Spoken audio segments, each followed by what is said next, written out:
जोहार, मैं आनंद कुमार और आप देख रहे हैं जनमन की बात।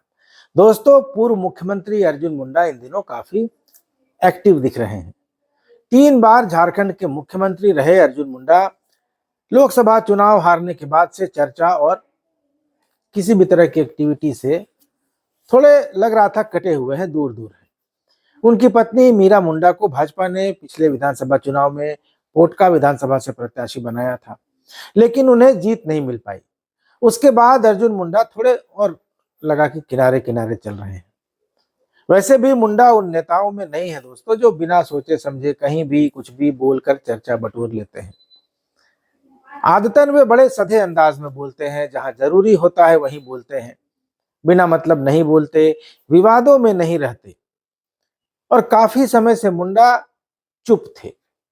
हालांकि राज्य भर में घूमते रहे, घटना दुर्घटनाओं में लोगों से मिलते जुलते रहे, लेकिन पार्टी और संगठन की तरफ से ज्यादा सक्रियता उनकी दिखाई नहीं दे रही थी। एक तरफ जहां चंपई सोरेन और रघुवर दास जैसे नेता लगातार हेमंत सोरेन सरकार पर किसी न किसी मुद्दे को लेकर हमलावर बने रहे हैं, अर्जुन मुंडा ऐसा कुछ करते नहीं दिखाई दे रहे थे।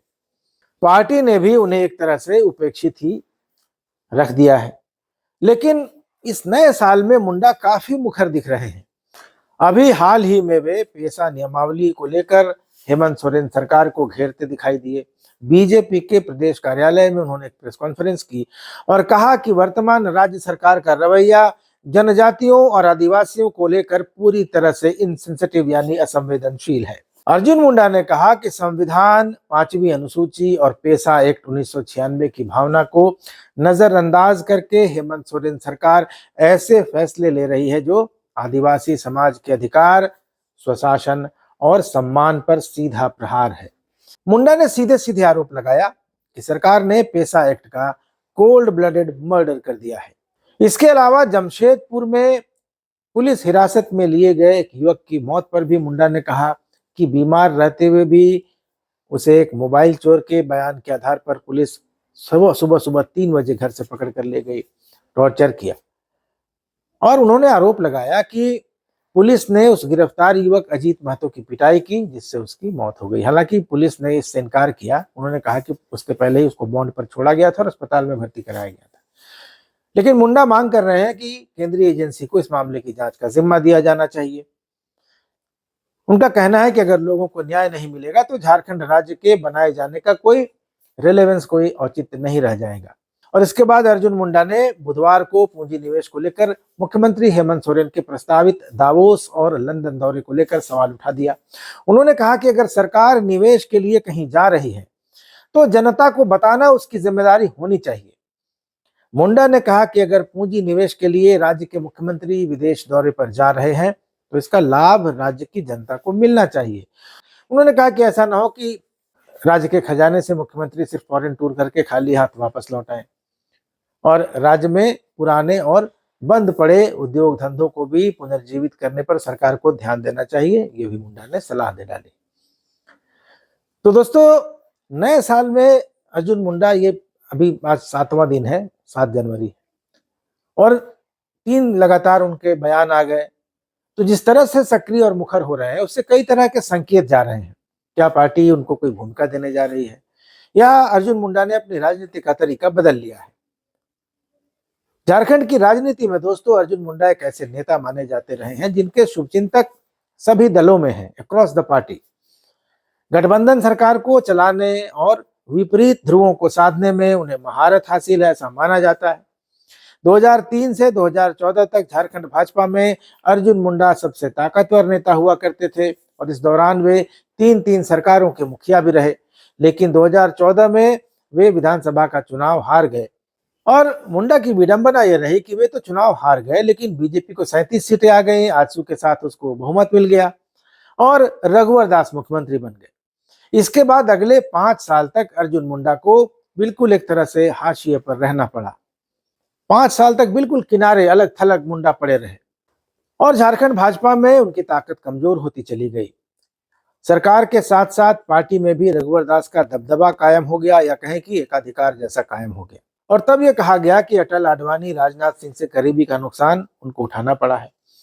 मुख्यमंत्री पद पर जब मुंडा थे तो बीजेपी के एक नेता केस मुकदमे में फंस गए थे। वो शायद मदद मांगने आए थे और कुछ बातें हुई थी। बाद में वे नेता बीजेपी के बड़े कर्णधार बन गए। तो वो नाराज चल रहे थे और उनकी नाराजगी का खामियाजा भी मुंडा को उठाना पड़ा। ऐसी भी चर्चाएं राजनीतिक गलियारों में होती हैं। फिर 2019 का लोकसभा का चुनाव आया। मुंडा बहुत कम अंतर से ही सही लेकिन चुनाव जीत गए और मोदी 2.0 सरकार में उनको मंत्री बनाया गया, कैबिनेट स्तर का। जनजातीय मामलों का विभाग दिया गया और अपने कार्यकाल के आखिरी कुछ महीनों में वे केंद्रीय कृषि मंत्री के भी प्रभार में रहे। तो केंद्रीय मंत्री बनने के बाद भी मुंडा ने झारखंड की राजनीति से दूरी बनाए रखी और उनकी सक्रियता का क्षेत्र उनका लोकसभा खूंटी और जमशेदपुर रहा। लेकिन 2024 का लोकसभा चुनाव हार गए। फिर उसके बाद विधानसभा चुनाव में उनकी पत्नी हार गई और उसके बाद मुंडा की चुप्पी को देखते हुए कई बार सवाल भी उठते थे कि क्या अर्जुन मुंडा की राजनीति में रुचि घट गई है या बीजेपी ने उन्हें किनारे लगा दिया है, क्योंकि बाबूलाल मरांडी के पास प्रदेश अध्यक्ष और नेता प्रतिपक्ष की दोहरी जिम्मेदारी है। चंपई सोरेन जेएमएम से आए हैं और अपने स्तर से काफी मुखर हैं, काफी सक्रिय हैं। रघुवर दास भी मुख्यमंत्री पद से हटने के बाद राज्यपाल बनाए गए थे। ये बात अलग है कि उन्होंने 14 महीने बाद ही इस्तीफा दे दिया। फिर वे झारखंड आ गए, सक्रिय राजनीति में हाथ आजमाने की कोशिश कर रहे हैं अभी लगातार और राष्ट्रीय अध्यक्ष से लेकर बीजेपी के प्रदेश अध्यक्ष तक के उम्मीदवारों में उनकी चर्चा होती रहती है। लेकिन अर्जुन मुंडा को लेकर ऐसी कोई चर्चा नहीं होती, न उनको संगठन में कोई दायित्व दिया गया है और न ही झारखंड की राजनीति में उनकी कोई भूमिका तय की गई है। लेकिन अर्जुन मुंडा के पास असीम धैर्य है, ये मानना पड़ेगा। उन्होंने न कभी विरोधी तेवर दिखाया, न कभी बागी तेवर दिखाया और न ऐसा कभी कुछ कहा बोला जिससे लगे कि उन्हें किसी पद की लालसा है या कोई हड़बड़ी है उनको। वे 3 बार झारखंड के मुख्यमंत्री रहे हैं। उनके खाते में कई उपलब्धियां भी दर्ज हैं। साल 2000 में झारखंड बनने से लेकर 2019 तक झारखंड में इन सभी कार्यकाल में भाजपा ने सरकार बनाई या सरकार में रहे। 5 बार बीजेपी का मुख्यमंत्री रहा और 1 बार शिबू सोरेन की सरकार में वह सहयोगी भूमिका में रही। लेकिन पिछले 2 चुनावों में यानी 2019 और 2024 के चुनावों में भाजपा को न सिर्फ सत्ता से बेदखल होना पड़ा है बल्कि लगातार उसका ग्राफ गिर रहा है। फिलहाल 81 सदस्यों वाली झारखंड विधानसभा में बीजेपी के सिर्फ 21 विधायक हैं। आदिवासियों के लिए रिजर्व 28 सीटों में से उसके पास सिर्फ 1 सीट है और वह भी चंपई सोरेन के बीजेपी में आ जाने के कारण मिली है। तो फिलहाल झारखंड में भाजपा के संगठन और नेतृत्व को लेकर काफी बातें हो रही हैं। पेशा नियमावली ने भाजपा को एक मौका दिया है कि वो आदिवासियों के बीच जाए, इसकी जो खामियां है वो लोगों को बताए और उनकी सहानुभूति वापस पाए। इसके अलावा नगर निकायों के चुनाव भी सर पर हैं जिसको बीजेपी अपने लिए एक अवसर मान रही है। ऐसे में अर्जुन मुंडा की सक्रियता और उनकी मुखरता कई तरह के संकेत दे रही है। भाजपा के पास 5 पूर्व मुख्यमंत्री हैं। इनमें मधु कोड़ा फिलहाल कानूनी पचड़ों के कारण चुनावी राजनीति से दूर हैं। बाकी 4 पूर्व सीएम में अर्जुन मुंडा ही सबसे कम उम्र के हैं। 3 बार के मुख्यमंत्री और 1 बार कैबिनेट मंत्री रहे अर्जुन मुंडा के पास अथाह अनुभव है और वे अभी महज 57-58 साल के ही हैं। ऐसे में उनके पास समय बहुत है और सब्र भी है। नए साल में उनको सक्रिय देखना सुखद अनुभव है, भाजपा के लिए भी और झारखंड के लिए भी।